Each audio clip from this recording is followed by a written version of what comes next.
Competitive education centre के online classes में आप सभी का एक बार फिर से स्वागत है। हम लोगों ने हिंदी के मोस्टली जो इम्पोर्टेंट टॉपिक है उनको कवर करते जा रहे हैं और बहुत सारे जो लेक्चर्स है आपके इसी चैनल के प्लेलिस्ट पर आप देखेंगे तो हिंदी के बहुत सारे जो टॉपिक्स है वो कवर करके हम लोगों ने अपलोड कर दिया है। आज जो हम लोग इस वीडियो लेक्चर में देखने वाले हैं वो क्रिया के बारे में देखने वाले हैं और क्रिया से संबंधित सारे जो डाउट है आपके इस वीडियो में क्लियर हो जाएंगे। तो चलिए ज़्यादा देर ना करते हुए वीडियो स्टार्ट करते हैं और जिन्होंने अभी तक चैनल को सब्सक्राइब नहीं किया है चैनल को जरूर से सब्सक्राइब कर लीजिएगा। चलिए देखिए क्रिया के बारे में पढ़ने वाले हैं। थोड़ा सा डेफिनेशन मैं बता दूं, डेफिनेशन पूछा जाता नहीं है वनडे एग्जाम में। परिभाषा देखें तो जिन शब्दों से क्रिया किसी कार्य के होने, करने या स्थिति का बोध होता है। ठीक है, 3 शब्दों को याद रखेगा। जिन शब्दों से किसी कार्य के होने, किसी कार्य के करने या किसी स्थिति का बोध होता है तो उसे क्रिया कहते हैं। ठीक है, डेफिनेशन आपको होप क्लियर हो रहा होगा। अब देखिए क्रिया में 2 शब्दों से मिलकर यह बनता है।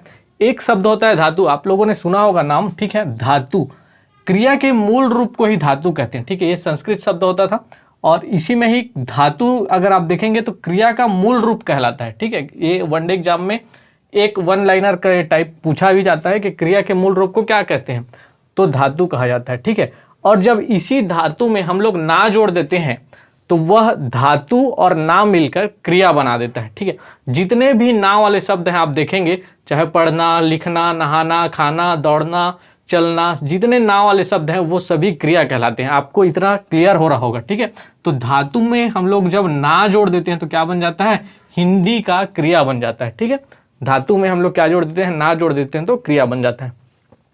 जैसे एग्जाम्पल यहाँ पर पठ जो है धातु है और ना इसमें जोड़ रहे हैं तो क्या बन रहा है, पढ़ना।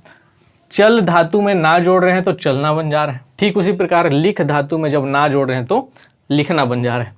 अब मोस्टली जो टॉपिक्स यहाँ पूछे जाते हैं वो है क्रिया के प्रकार। देखिए क्रिया 2 प्रकार की होती है मोस्टली। ठीक है, आगे हम लोग और भी अन्य प्रकार देखेंगे, लेकिन इस वीडियो में जो मैं बता रहा हूँ उसमें क्रिया के केवल 2 ही प्रकार को मैं बता रहा हूँ। ठीक है, अन्य प्रकार और 4 भी होते हैं। ठीक है, तो देखिए यहाँ पर जो 2 प्रकार हैं वो कौन कौन से हैं। एक है सकर्मक क्रिया और दूसरा है अकर्मक क्रिया। ठीक है, पहले दोनों नाम याद रखिएगा, सकर्मक और अकर्मक। ठीक है, नाम इजीली याद हो जाएगा आपको। सकर्मक क्या होता है, जब क्रिया का फल कर्म पर पड़ता है। ठीक है, यहाँ पर नाम में देखेंगे तो कर्म आ रहा है। ठीक है, सकर्मक में क्या आ रहा है, कर्म। तो क्रिया का फल कर्म पर पड़ता है, यानी कर्ता पर नहीं पड़ रहा है, किसमें पड़ रहा है, कर्म पर पड़ता है, तो वहां पर सकर्मक होता है। और ठीक इसके विपरीत अकर्मक किसे कहते हैं, जब क्रिया का फल कर्म पर नहीं पड़ता है। अकर्मक मतलब कर्म पर नहीं पड़ेगा तो किस पर पड़ेगा, कर्ता पर पड़ता है, तो उसे अकर्मक कहते हैं। ठीक है, दोनों क्लियर हो गया होगा। अब इसके एग्जाम्पल से समझिएगा। राम पुस्तक पढ़ता है। ठीक है, राम क्या पढ़ रहा है, पुस्तक पढ़ रहा है।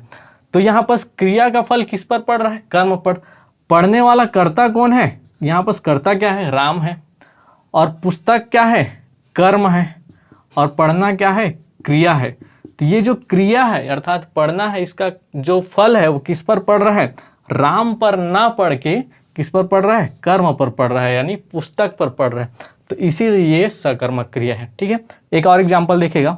अध्यापक ने छात्र को पीटा। ठीक है, अध्यापक ने छात्र को पीटा।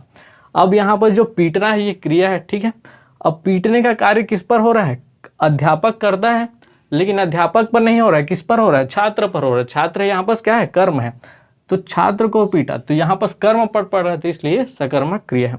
ठीक इसी प्रकार अकर्मक क्रिया, जब क्रिया का फल कर्ता पर पड़ता है। अभी हम लोग देख रहे थे कर्ता पर नहीं पड़ रहा था। अब देखिए मोहन सो रहा है, तो सोने का काम डायरेक्टली किस पर हो रहा है, मोहन के द्वारा हो रहा है, यानी मोहन ही करता है, तो डायरेक्ट कर्ता पर पड़ रहा है, कर्म पर यहाँ पर नहीं पड़ रहा है।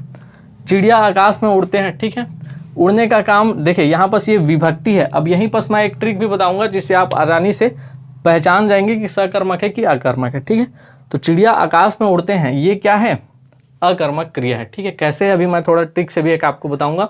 ये सारे एग्जाम्पल है जिसको मैं कराऊंगा और क्लियर हो जाएगा आपका। ठीक है, अब आपसे मोस्टली जो एग्जाम में पूछा जाएगा कि क्रिया का पहचानना। ठीक है, क्रिया को पहचानना, एक पूछा जाएगा सकर्मक क्रिया है, अकर्मक क्रिया है या द्विकर्मक क्रिया है, जिसमें 2 कर्म भी रहेंगे। ठीक है, यहाँ पर 2 प्रकार में मैंने नहीं बताया उसको, आगे वाले प्रकार में आता है वो, लेकिन द्विकर्मक क्रिया भी एक होती है, आप उसको जानिएगा। अब देखिए कैसे फाइंड करना है कि कौन सी क्रिया है। तो सबसे पहला ट्रिक तो है कि फाइंड कर्ता, यानी कर्ता को आपको पहचानना है। अगर वहां पर कर्ता है तो वह क्रिया सकर्मक हो सकती है, ऐसी पॉसिबिलिटी है, 100% नहीं, सकर्मक हो सकती है। लेकिन अगर वहां क्रिया अकर्ता नहीं है तो डायरेक्ट उसको आप अकर्मक मान सकते हैं। ठीक है, ये ट्रिक बता रहा हूं मैं। ये तो आप लोगों ने प्रकार पढ़ लिया, सकर्मक क्रिया और अकर्मक क्रिया। अब कई बार जैसे इस टाइप के क्वेश्चन आपको और भी देखने को मिलेंगे जिसमें आप फंसेंगे कि सकर्मक है कि अकर्मक है, तो उसके लिए मैं ट्रिक बता रहा हूं। तो फाइंड कर्ता, अगर कर्ता नहीं है तो डायरेक्ट वो अकर्मक होगी, आप डायरेक्ट में मार दीजिएगा। दूसरा, आपको कर्ता और क्रिया के बीच क्या, किसे और किसको पूछना है। 3 शब्द याद रखिएगा, क्या, किसे और किसको। अगर ये 3 क्वेश्चन को आप कर्ता और किसके बीच रखेंगे, कर्ता और क्रिया के बीच रखेंगे, तो आपको अगर एक आंसर मिलता है, यानी एक टाइप के ही आंसर मिलते हैं तीनों क्वेश्चन में, तो वो सकर्मक होगी। अगर आपको 2 टाइप के आंसर मिलते हैं तो वह द्विकर्मक होगी, और कोई भी आंसर नहीं मिलता है तो यह फिर अकर्मक होगी। ठीक है, कैसे, अब मैं पहचानने का नियम बताता हूं। ठीक है, जैसे यहाँ पर क्रिया पहचानने के लिए बोला गया है। ठीक है, आपके पास 4 ऑप्शन रहेंगे, अकर्मक, द्विकर्मक, इस टाइप से। अब देखिए यहाँ पर देखिएगा, तोता हरी मिर्च खाता है। अब यहाँ पर सबसे पहला तो हम लोगों को चेक करना है यहाँ पर करता है कि नहीं, तो करता है, सकर्मक हो सकती है, अकर्मक तो नहीं होगी। ठीक है, सकर्मक हो सकती है, अभी अकर्मक भी हो सकती है, लेकिन यहाँ पर अकर्मक डायरेक्ट हम लोगों को नहीं मार देना है। तोता हरी मिर्च खाता है, अकर्मक नहीं है। अभी हम लोगों को ये पता चला क्योंकि इसमें करता है तो सकर्मक भी हो सकती है और अकर्मक भी हो सकती है। अब यहाँ पर मुझे 3 क्वेश्चन पूछना है, कौन कौन सा, क्या, किसे और किसको। ये बहुत ही इंपॉर्टेंट ट्रिक जो है मैं बता रहा हूँ, और इसको आप अगर याद रख लेंगे तो सारी जो है क्वेश्चन आपको इस टाइप से बनने लगेंगे। अब किसके किसके बीच हमें ये क्वेश्चन पूछना है, तोता यानी कर्ता और खाना यानी क्रिया के बीच। तो देखिए मैं पूछता हूँ तोता क्या खाता है, तो हमें जवाब मिला हरी मिर्च खाता है। फिर से मैं इस क्वेश्चन को पूछता हूँ तोता किसे खाता है, तो तोता हरी मिर्च को खाता है। तोता किसको खाता है, ये तीसरा क्वेश्चन, तो तोता हरी मिर्च को ही खाता है। तीनों में एक ही टाइप के जवाब मिल रहे हैं, यानी ये क्रिया है सकर्मक क्रिया। अब आप बोल रहे होंगे कि ये तो बहुत इजी था, यहाँ पर जो कर्म है, ठीक है, यानी यहाँ पर जो फल है, क्रिया का फल, वो कर्म पर पड़ रहा था, हरी मिर्च पर पड़ रहा था, इसलिए सकर्मक है। लेकिन ऐसा नहीं है, कई ऐसे क्वेश्चन भी है, अभी आगे देखेंगे, जो उस टाइप से नहीं बन पाएंगे। जैसे देखिए तोता वृक्ष पर बैठा है, ठीक है। अब यहाँ पर मैं तीनों क्वेश्चन, यहाँ पर भी देखिए कर्ता दिया है तो सकर्मक भी हो सकती है, अकर्मक भी हो सकती है। अब 3 क्वेश्चन मैं फिर से राइज करता हूँ। तोता क्या बैठा है, कोई जवाब नहीं मिला। क्या बैठा है, ऐसा जवाब तो नहीं मिल रहा है हमें। तोता करता है और बैठा यहाँ पर क्या है, क्रिया है, तो तोता क्या बैठा है, कोई जवाब नहीं मिल रहा है यहाँ पर। ठीक है, ऐसा नहीं है कि वृक्ष पर बैठा है, ऐसा जवाब नहीं मिलेगा हमें। तोता क्या बैठा है, क्या बैठा है, इस टाइप का जवाब तो नहीं मिल रहा है। तोता किसे बैठा है, किसे बैठा है, ये भी जवाब नहीं मिल रहा है। तोता किसको बैठा है, ये भी जवाब नहीं मिल रहा है। तो ये हो जाएगा अकर्मक क्रिया। ठीक है, ये कौन सा क्रिया हो जाएगा, अकर्मक क्रिया। अब देखिए तीसरा क्वेश्चन यहाँ पर है, मैंने मोहन को 5,000 दिए।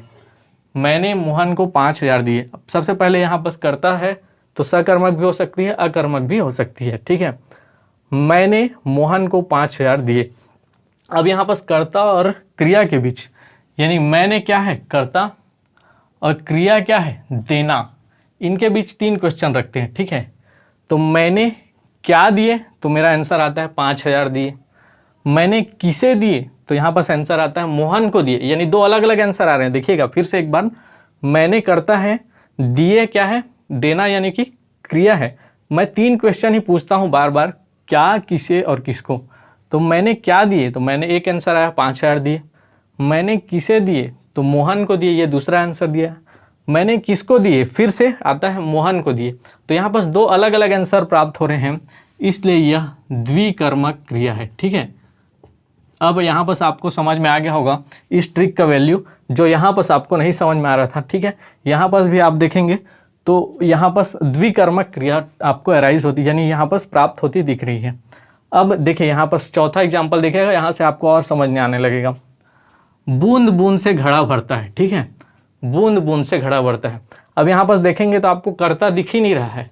तो अब जैसे मेरा पहला जो ट्रिक था, फाइंड कर्ता, अगर करता है तो सकर्मक हो सकती है, नहीं है तो अकर्मक।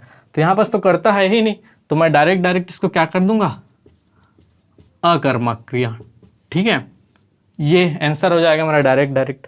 अब यहाँ पास आप खोजते रहेंगे कि सकर्मक है अकर्मक है, लेकिन यहाँ पर चूंकि कर्ता नहीं था तो डायरेक्ट हम लोगों ने कर दिया अकर्मक।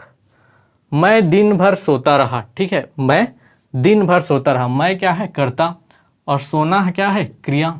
अब फिर से एक 3 क्वेश्चन करके देखते हैं। चूंकि यहाँ करता है तो इसलिए डायरेक्ट आंसर नहीं आ रहा है। मैं क्या रहा, तो मैं सोता रहा। मैं किसे रहा, तो मैं, इसका आंसर नहीं आ रहा है। ठीक है, मैं किसको रहा, ठीक है, तो ये भी आंसर नहीं आ रहा है। देखिएगा एक बार फिर से एक बार देखिएगा, मैं यहाँ पास क्या है, करता है, सोना यहाँ पास क्या है, क्रिया है, और इसमें 3 क्वेश्चन पूछना है। तो मैं क्या सोता रहा, कोई आंसर नहीं आ रहा है। मैं किसे सोता रहा, कोई आंसर नहीं आ रहा है। मैं किसको सोता रहा, यहाँ पर भी कोई आंसर नहीं आ रहा है। तो ये भी क्या हो जाएगा, अकर्मक क्रिया। ठीक है, यानी कोई आंसर ही नहीं प्राप्त हो रहा है, तो ये भी अकर्मक होगा। अब इस प्रकार से आपको जितने भी क्वेश्चन हैं बहुत ज़्यादा प्रैक्टिस करिएगा, सारे क्वेश्चन आपको बनने लगेंगे। और कुछ डाउट आता है तो जरूर से कमेंट बॉक्स में कमेंट कर बताइएगा। और इसमें जो अन्य प्रकार है क्रिया का, उसको मैं नेक्स्ट वीडियो में बताऊंगा, ताकि आपको समझने में बहुत ज़्यादा आसानी हो। पहले आप इतना जो है क्लियर कर लें। तो मिलते हैं अगले वीडियो में, धन्यवाद।